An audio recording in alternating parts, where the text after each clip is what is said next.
Assalamualaikum warahmatullahi wabarakatuh. Selamat siang dan salam sejahtera untuk kita semua. Halo sahabat Bawaslu yang ada di wilayah Kabupaten Tasikmalaya dan dimanapun Anda berada. Sampurasun. Rampes. Baik pemirsa semuanya, hari ini hari yang sangat berduka sekali ya, khususnya buat kita di Bawaslu Kabupaten Tasikmalaya. Karena belum lama ini kehilangan sahabat kita, rekan kerja kita, almarhum Kang Yana Sumarna ya, yang merupakan staf Bawaslu Kabupaten Tasikmalaya. Semoga almarhum dalam keadaan husnul khotimah. Amin, amin ya Allah ya Rabbal Alamin. Diterima iman Islamnya, Amin. diampuni segala dosa perdosanya, Amin. dan untuk keluarga yang ditinggalnya diberikan kesabaran dan ketabahan. Amin ya Allah. Amin ya Rabbal Allah ya Alamin. Rabbal Alamin. Baik semuanya, kita sekarang sedang berada di dalam sebuah program yang dinamakan Podcast Berbakat ya, bersama Bawaslu Kabupaten Tasikmalaya, episode yang keempat. Bersama saya Agus Tony, staf Bawaslu Kabupaten Tasikmalaya yang akan memandu acara di kesempatan kali ini, yang pastinya akan memberikan informasi tentang kepemiluan di Indonesia, khususnya di Kabupaten Tasikmalaya. Dan sahabat Bawaslu yang juga pengguna media sosial, terus tonton, ikuti, dan follow media sosial Bawaslu Kabupaten Tasikmalaya ya. Di Instagram @Bawaslu Kabupaten Tasikmalaya, juga di Twitter di @BawasluKabTasik, dan di Facebooknya Bawaslu Kabupaten Tasikmalaya. Jangan lupa kita berbondong-bondong ikuti terus ya media sosial kita. Dan pastinya nih, sebelum kita membahas ke intinya ya, sudah hadir di hadapan kita seorang narasumber yang pastinya sudah tidak asing lagi ya Bapak. Ya. Di kalangan atau di sahabat Bawaslu semuanya ya. Beliau merupakan pimpinan Bawaslu Kabupaten Tasikmalaya, Bapak Ahmad Ajis Firdaus, sebagai Koordinator Divisi Pencegahan Partisipasi Masyarakat dan Hubungan Masyarakat ya, atau dapat disingkat dengan P2HM ya. P2HM. Bagaimana Pak kabarnya hari ini? Alhamdulillah sehat. Alhamdulillah. Ya, alhamdulillah Pak. Mudah-mudahan kita dalam keadaan sehat terus ya Pak ya. Amin ya Allah ya Rabbal Alamin. Nah Pak, pastinya sahabat Bawaslu pengen tahu nih, nah pengalaman Bapak di kepemiluan ini ya Pak ya, dengan melihat sepak terjang Bapak ya yang terlihat begitu aktif dan dapat dikatakan pakarnya ya Pak dalam pencegahan dan pengawasan pada tahapan pemilu ataupun pilkada Pak. Pengalaman Bapak bagaimana Pak? Ya, terima kasih host Guston ya, kalau saya memanggil ini ya, Guston Ya. atau disingkat atau panjangnya Agustoni. Ya, betul bahwa Bawaslu Kabupaten Tasikmalaya atau sebelumnya Panwaslu Kabupaten Tasikmalaya sejak 2018 ya di pilkada gubernur saat itu di Provinsi Jawa Barat, kemudian masuk di Pileg Pilpres 2019 dan pilkada pemilihan kepala daerah Bupati Wakil Bupati Tasikmalaya 2020.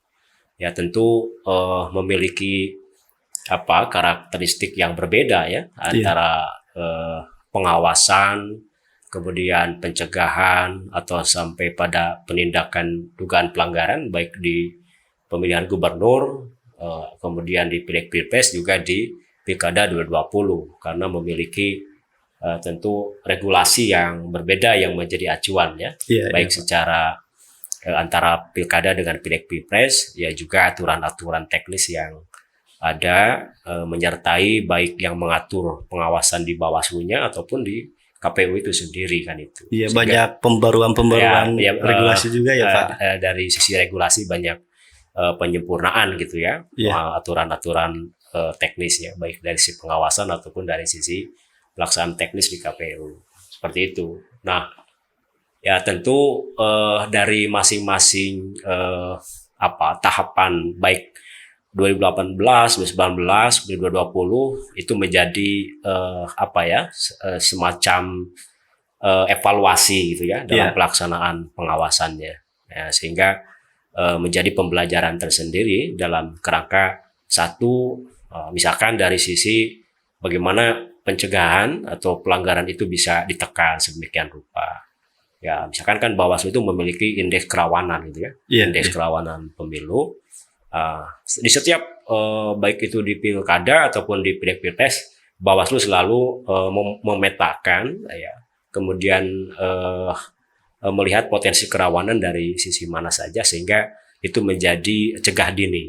Ya, Iya, iya. ya, cegah dini bagi kita untuk melaksanakan pengawasan tahapannya. Nah, Pak, kalau berbicara tentang pemilu 2024 nih yang Ya. sekarang ya, yang sekarang sedang berjalan, Pak, sudah sampai manakah ya tahapan pemilu saat ini ya, yang khususnya yang Ya. berkaitan dengan hak pilih ya, Oh ya. tentang pemilu 2024 ini yang Ya, sekarang kita sedang jalani gitu. Ya, yang sedang kita jalani khususnya di mulai 12 Februari ya, sampai besok tanggal 14 Maret kita sedang melakukan pengawasan dalam Ya. pelaksanaan pemutahiran data dan penyusunan daftar pemilih. Nah, sebelumnya juga tentu Bawaslu sudah melaksanakan tahapannya sebelum pemutahiran ini soal data ini, yaitu pengawasan verifikasi faktual gitu ya, keanggotaan partai politik sehingga sudah ditetapkan oleh KPU.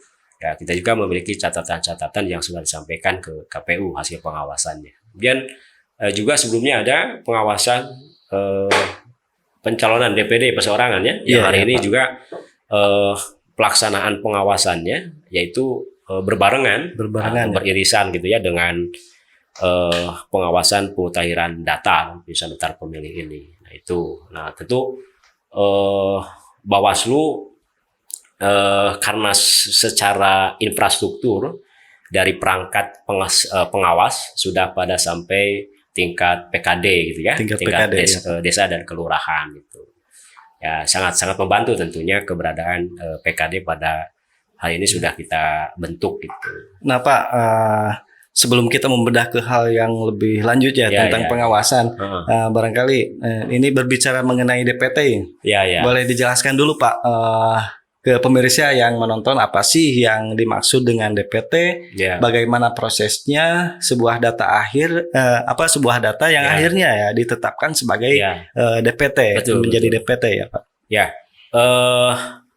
daftar pemilih tetap ini kan nanti hasil akhir gitu ya, yang akan menjadi basis data yang digunakan oleh KPU gitu ya, atau oleh oleh semua pihak yang terlibat di dalam pemilu ini ya. Ada peserta pemilu, ada penyelenggara, dan misalkan KPU, Bawaslu, DKPP, kemudian juga masyarakat. Nah, ya 3 komponen ini yang ya tentu memberikan sumbangsi terhadap DPT ini. Nah, daftar pemilih tetap ini prosesnya itu mulai dari pemutahiran data, penyusunan daftar pemilih ya, yang datanya diterima dari pemerintah melalui Kementerian Dalam Negeri. Kementerian Dalam Negeri. Itu dalam istilah bahasa penyelenggara itu DP4. DP4. Nah, DP4 ini diterima oleh atau diserahkan dari Kemendagri kepada KPU. Nah, dimutakhirkan ya oleh Pantarli, petugas ya. Nah, petugas pemutahiran data pemilih, kemudian yang ada di TPS ya. Basis TPS. Datanya basis TPS gitu. Nah, kemudian dari Bawaslu-nya memiliki PKD, ya, pengawas kelurahan desa. Nah itu. Nah jadi dari hasil kerja Pantarli ini, ya, nanti dilaporkan ke PPS sehingga menjadi DPS nantinya, daftar pemilih sementara. Ya, memang ini dari pemutakhiran kemudian ditetapkan jadi DPS. Kemudian nanti ada hasil perbaikan, ditetapkan jadi DPT. Nah itu, jadi memang prosesnya sangat panjang ini. Nah, maka perlu atau pentingnya baik itu masyarakat, ya juga baik itu peserta pemilu, ya juga penyelenggara, ya, sama-sama saling menguatkan, mendukung atas proses DPT ini. Yang nantinya secara akhir akan ditetapkan. Ya, karena masa Sangat panjang kan itu. sangat panjang ya Sangat Pak. panjang. Iya. Sangat panjang Iya. sekali. Ya. Nah, Pak, masih tentang pemutahiran data yang sekarang Bapak sedang bicarakan ya, tentang pemutahiran data yang cukup panjang sekali gitu waktunya. Nah, mungkin sebelum kita masuk ke pembahasan tentang masalah pencegahan dan pengawasannya Pak, tentu ada regulasi yang mengatur terhadap tahapan tersebut ya Pak. Apa saja yang regulasi yang mengatur tentang tahapan tersebut ya Pak? Ya. Nah, tentu dipastikan semua tahapan pemilu ini ya regulasinya tentu di Undang-Undang 7 ya tahun 2017. Nah, kemudian nanti tentu diturunkan, misalkan PKPU ada PKPU 7 tahun 2023 atas perubahan PKPU 7 tahun 2022.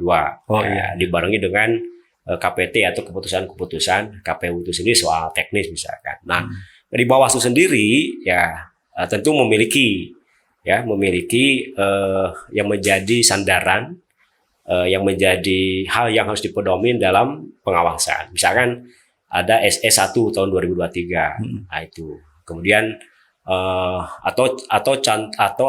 rujukannya pada Undang-Undang 7 tahun 2017 misalkan pasal 219. Itu soal kewenangan Bawaslu diberikan untuk melakukan pencegahan, pengawasan, bahkan sampai pada penindakan atas dugaan pelanggaran kan itu. Itu di situ poinnya ya gitu.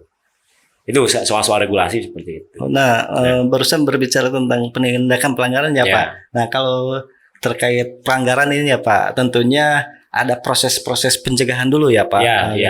Sebelum ke nanti berbicara ke pelanggaran ya.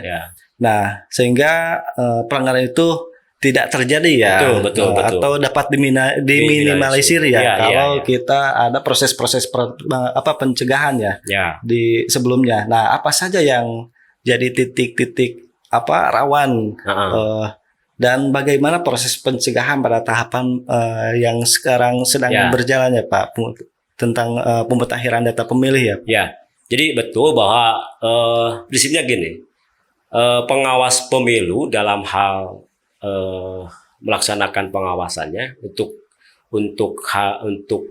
sekarang ini ya yang sesuai yang diatur di SE 1 2023 itu aspeknya lebih kepada penekanannya gitu ya, lebih kepada pencegahan gitu ya, sehingga potensi pelanggaran itu tidak terjadi atau bahkan diminimalisir soal adanya potensi pelanggaran. Nah, maka fokus kita ya yang kita lakukan untuk pencegahan misalkan ya kita baik ke partai politik misalkan sebagai peserta pemilu, juga ke KPU sebagai sesama penyelenggara di semua level tingkatan untuk menyampaikan imbauan. Nah, imbauan ini dalam bentuk surat gitu ya atau dalam bentuk surat kita mengingatkan bahwa harus disesuai dengan regulasi yang ada. Baik regulasi yang menjadi payung hukum secara undang-undang gitu ya, Undang-Undang 7 dan 17 ataupun dengan PKPU ataupun dengan KPT yang mengatur. Nah, juga koordinasi tentu. Koordinasi ya Pak. Koordinasi, kemudian di koordinasi itu kan kita tergambar soal pelaksanaan teknis yang dilakukan oleh baik itu PPK, PPS, kemudian Antarli, nah juga PKD ya kita. Nah, bagi pengawas tentu misalkan variabelnya adalah soal kepatuhan prosedural. Nah, ini kan harus diketahui kira-kira prosedural di sini apa saja kan gitu. Nah, itu kan seorang pengawas itu harus tahu dulu aturan yang mengatur teknis. Bagaimana pemutakhiran data itu, penyusunan daftar pemilih itu dilakukan. Nah, itu kan harus itu soal kepatuhan. Sehingga soal akurasi data pemilih ini bisa bisa mendekati kesempurnaan. Karena sekali lagi soal data ini kan dinamis gitu ya. Banyak dinamikanya gitu ya soal data dibawa dalam kegiatan pemutakhiran data pemilih atau bukan hasil pengawasan misalkan kita sudah mengukur selama 1 minggu ini kan gitu. Tadi Bapak katakan ada proses koordinasi ya Pak. Ya, sebelumnya ada sebelumnya. proses pencegahan, ada penyampaian himbauan, dan Himbauan, juga ya. koordinasi. Kalau boleh tahu nih Pak, sampai saat ini koordinasi yang Bapak lakukan itu bersama siapa saja, salah satunya Ya, gitu misalkan contohnya. gini. Koordinasi tentu pertama sama penyelenggara nih, dengan KPU kan gitu. Nah, kemudian kita juga ya tentu dengan stakeholder. Ya. Kan di dalam pemetaan kerawanan dalam penyusunan pemutakhiran data dan daftar pemilih ini banyak variabel indikator yang harus dipastikan. Nah, karena kita prinsipnya tidak menunggu. Ya, tidak menunggu atas data misalkan ya yang mau dimutakhirkan. Misalkan gini, ya kita ingin mengetahui di aturan itu salah satu indikator seorang pemilih itu misalkan sudah pernah menikah. Ya kan gitu ya. Sudah pernah menikah nih, tapi belum 17 tahun. Nah, sedangkan syarat pemilih itu kan warga negara Indonesia, yang berusia 17 tahun. 17 tahun, ya. Lantas misalkan ada warga negara Indonesia tapi belum 17 tahun. Nah, tapi sudah menikah. Ya, nah, itu kan masuk pada hak memilih kan? Nah, bagi pengawas pemilu misalkan, bagi pengawas pemilu atau bagi Bawaslu ini harus dipastikan kemana nih koordinasinya. Kan gitu ya. Betul. Satu koordinasinya misalkan dengan Pengadilan Agama. Nah, dengan Kementerian Agama kan gitu. Nah, berapa jumlah misalkan tahun 2022 berapa jumlah yang mengajukan dispensasi menikah. Itu bahasanya dispensasi menikah. Nah, meskipun sekarang aturannya sudah bergeser di usia 19 kan gitu. Tapi karena aturan soal memilih ini masih mematok di usia 17 tahun. Nah, kita koordinasinya misalkan dengan Kementerian Agama, dengan Pengadilan Agama untuk mengetahui data itu. Nah, sehingga terpotret tuh. Nah, ini paling tidak data seperti ini itu ya untuk cegah dini. Cegah dini agar ini menjadi fokus perhatian bahwa sekian jumlah itu sudah memiliki hak untuk memilih. Kan seperti itu. Nah, itu jadi sudah terpetakan juga. Terpetakan misalkan. Kemudian misalkan ke imigrasi. Nah, untuk mengetahui soal ada nggak sih catatan warga negara asing yang ada di Kabupaten Tasik kan gitu misalkan. Nah, ini kan juga memotret mengetahui ya agar warga negara asing yang ada di Kabupaten Tasikmalaya ini ketika misalkan dilakukan coklit tidak masuk dalam daftar pemilih. Nah, itu kan itu bentuk bagian dari koordinasi kelembagaan ya soal dengan stakeholder. Misalkan lagi dengan lapas kan gitu. Dengan rumah sakit, dengan pemerintah daerah melalui dinas industri perdagangan misalkan. Kan ada perusahaan-perusahaan gitu, ya, Pak. Gitu. Seperti itu misalkan. Ada lagi misalkan soal potensi-potensi yang berkaitan dengan perkebunan, pertanian, atau misalkan proyek-proyek yang mendatangkan para pekerja hadir di wilayah Kabupaten Tasikmalaya dalam kurun waktu yang lama. Kan ini juga menjadi pemetaan tersendiri. Ya, dalam upaya koordinasi ini, nah sehingga tergambarkan. Ya, jangan sampai di datanya, ya, di pemutakhiran datanya, ataupun di outputnya nanti, ya, di hasil coklit ini dari menjadi DPS, menjadi DPT, nah itu bisa bisa sekali lagi mendekati kesempurnaan. Ya, tidak ada problem di hari H-nya misalkan soal data ini. Oh ya Pak. Nah terus Pak, untuk saat ini nih Pak, yang sampai sekarang ini ya, tentang pemutakhiran data pemilih ya, pengawasan apa sih Pak yang sekarang saat ini sedang dilaksanakan terkait tahapan tersebut? Ya, sekarang kita sedang melakukan pengawasan dalam tahapan penyusunan pemutakhiran data dan penyusunan daftar pemilih, atau dalam teknisnya disebut dengan coklit gitu ya. Pengawasan, pencocokan dan penelitian. Nah, ini PKD ya, Bawaslu, kemudian Panwaslu Kecamatan, PKD ya, sama-sama menjadi satu kesatuan untuk mengawasi proses tahapan ini. Iya. Nah, itu sedang berjalan dari tanggal 12 sampai tanggal 12 Februari sampai tanggal 14 Maret ya. Iya, Ini proses coklit ini. Nah, itu. Terus Pak, strateginya Pak, strategi apa yang ya. disiapkan pada pengawasan tersebut Pak? Oke, strateginya tentu sekali lagi standar ya.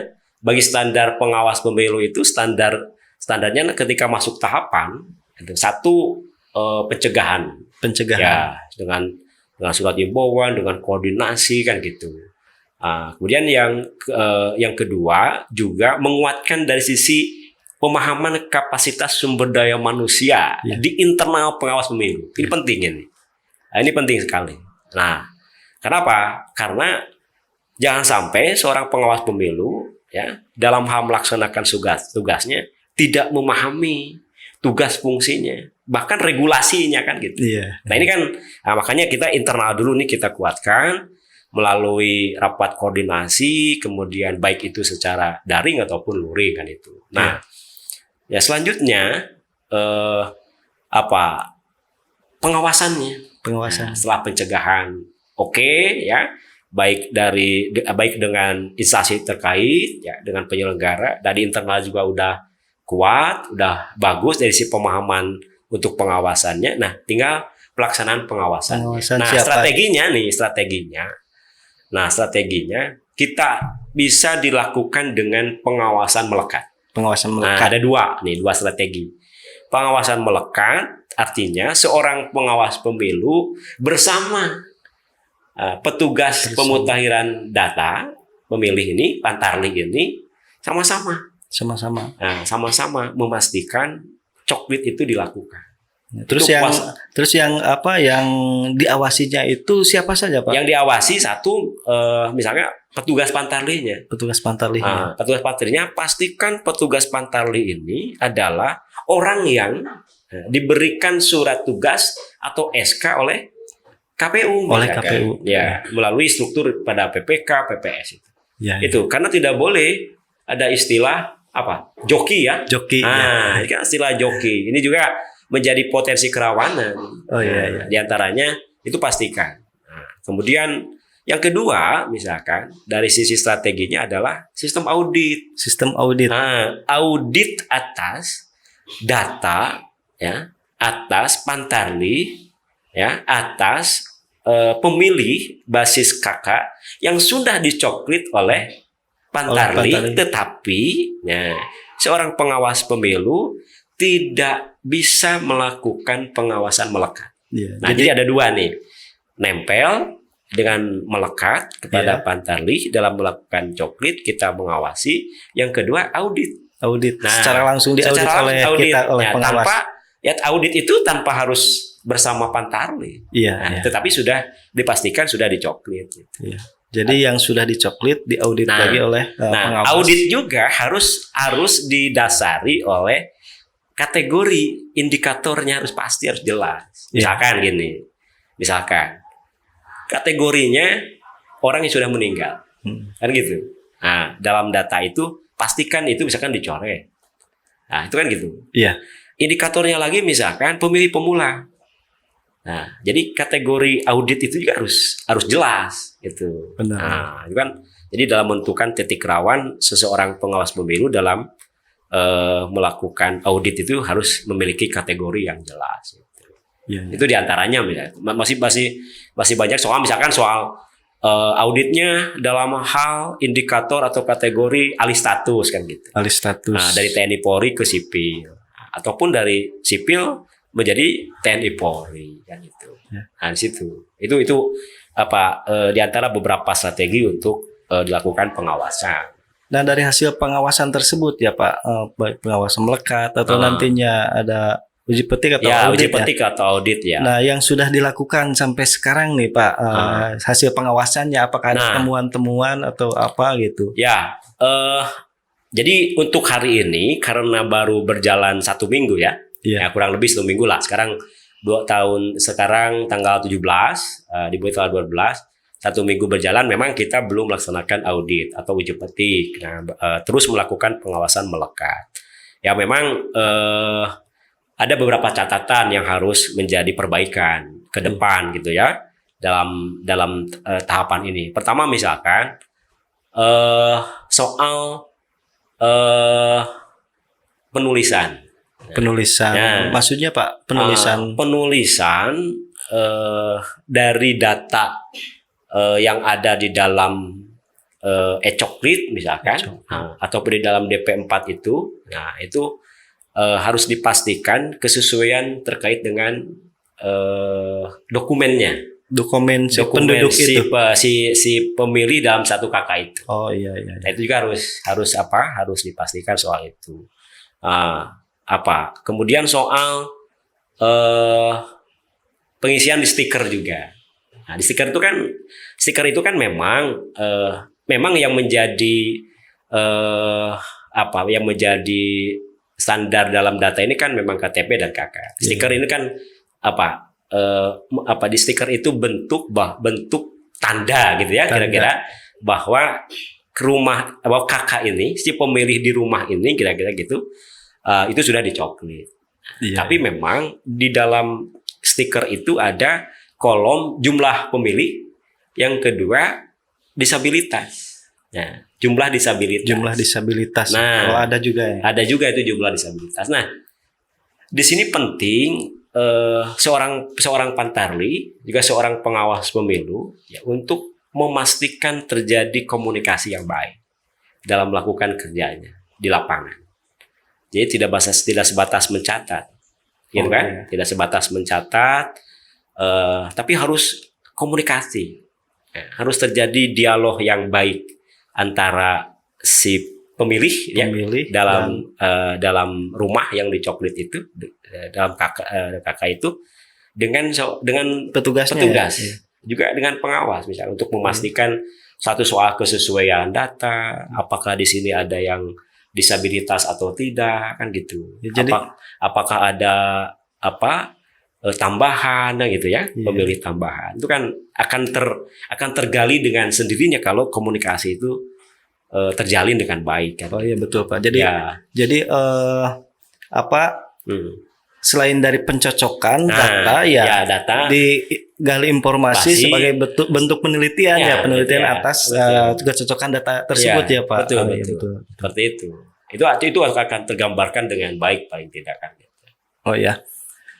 Nah Pak, kalau umpamakan ada temuan nih, berbicara temuan hasil pengawasan di lapangan ya, apa sih yang hendak dilakukan, yang akan dilakukan itu oleh seorang pengawas ketika menemukan misalnya pantarli tidak taat prosedur atau apalah kita temuan-temuan di lapangan itu. Misalkan gini ya, potensi yang mungkin terjadi dalam tahapan pemutiran data dan peserta pemilih ini, misalkan si petugas pantarli tidak mendatangi langsung ke pemilih, tidak ke rumah-rumahnya, menemui pemilih langsung, baik itu di rumahnya gitu kan, gitu. Dalam artian misalkan mengumpulkan dokumen, karena basis data pantarli coklit hari ini memang de jure katanya. De jure berdasarkan dokumen.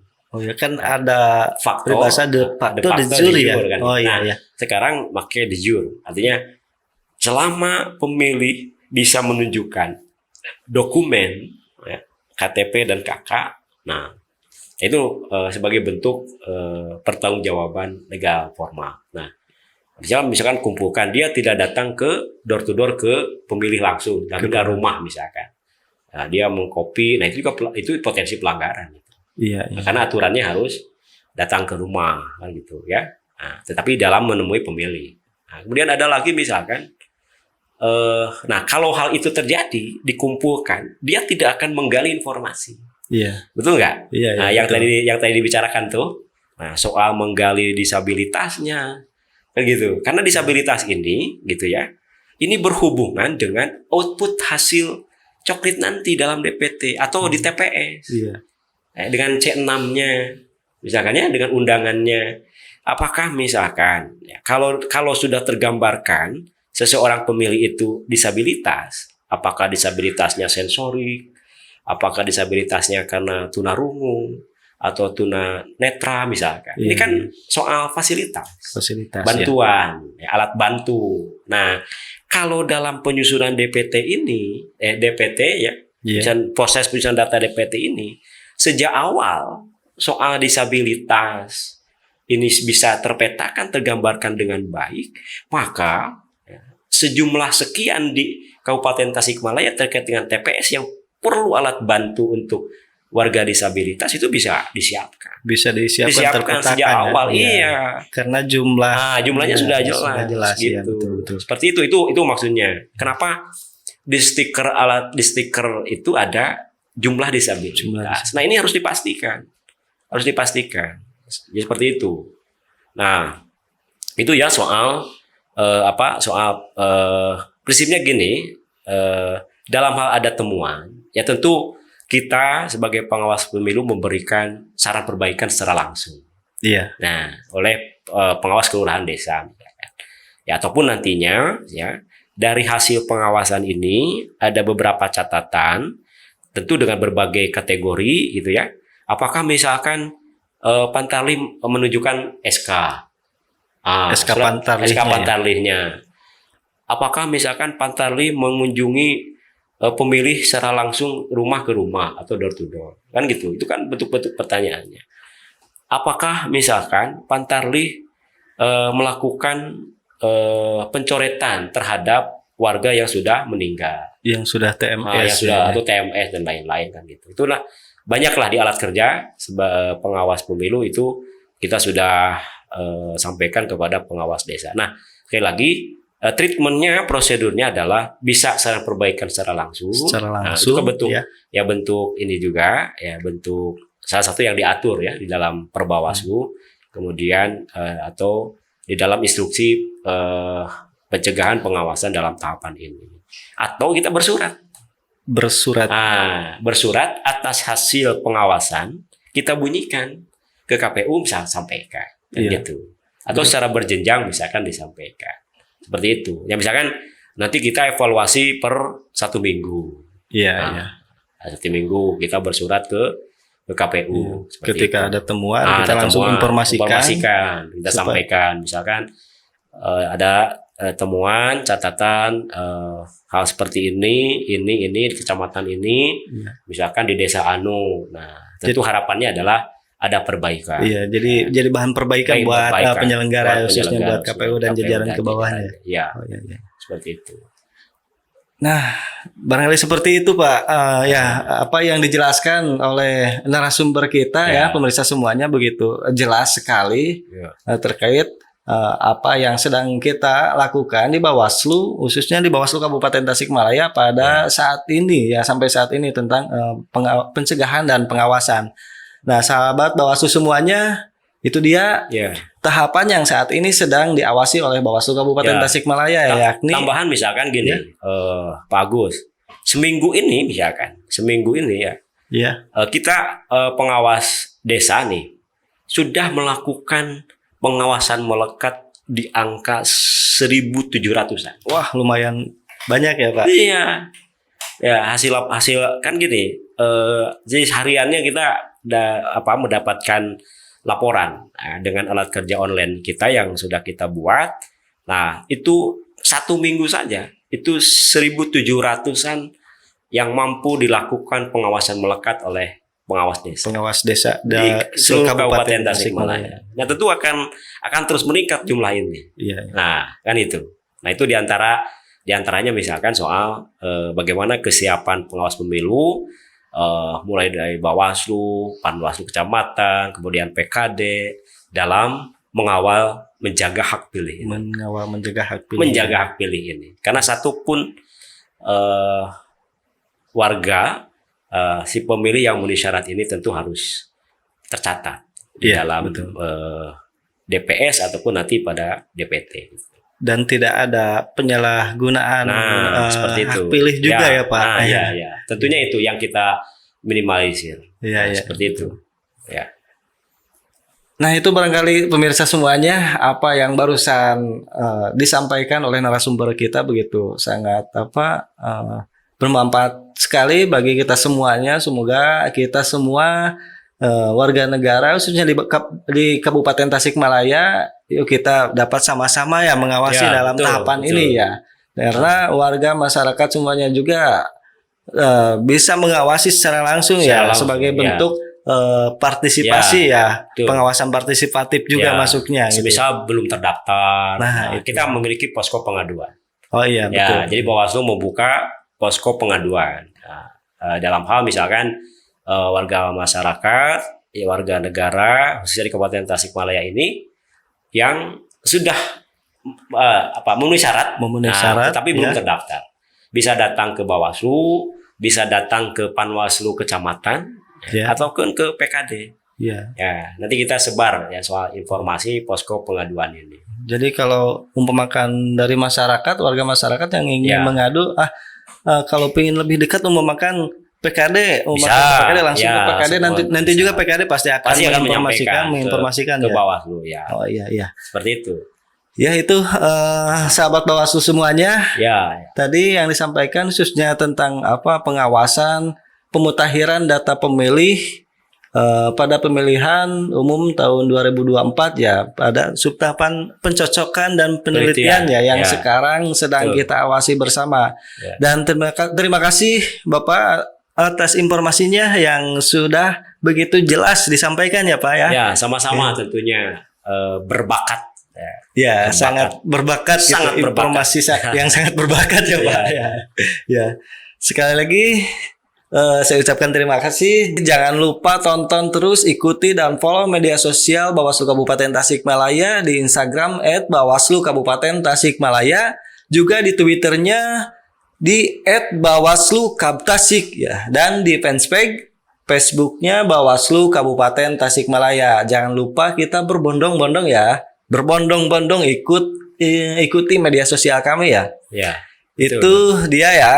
Sahabat Bawaslu, informasi dari narasumber kita tadi di episode kali ini ya. Betul. Dan jangan lupa nanti kita ikuti terus dan nantikan episode selanjutnya di program kami Podcast Berbakat bersama Bawaslu Kabupaten Tasikmalaya. Saya Agustoni pamit undur diri. Saya Ahmad Aziz Firdaus, Kordip P2M Bawaslu Kabupaten Tasikmalaya. Ya, terima kasih. Wassalamualaikum warahmatullahi wabarakatuh. Bersama rakyat, awasi pemilu. Bersama Bawaslu, tegakkan keadilan pemilu. Salam awas.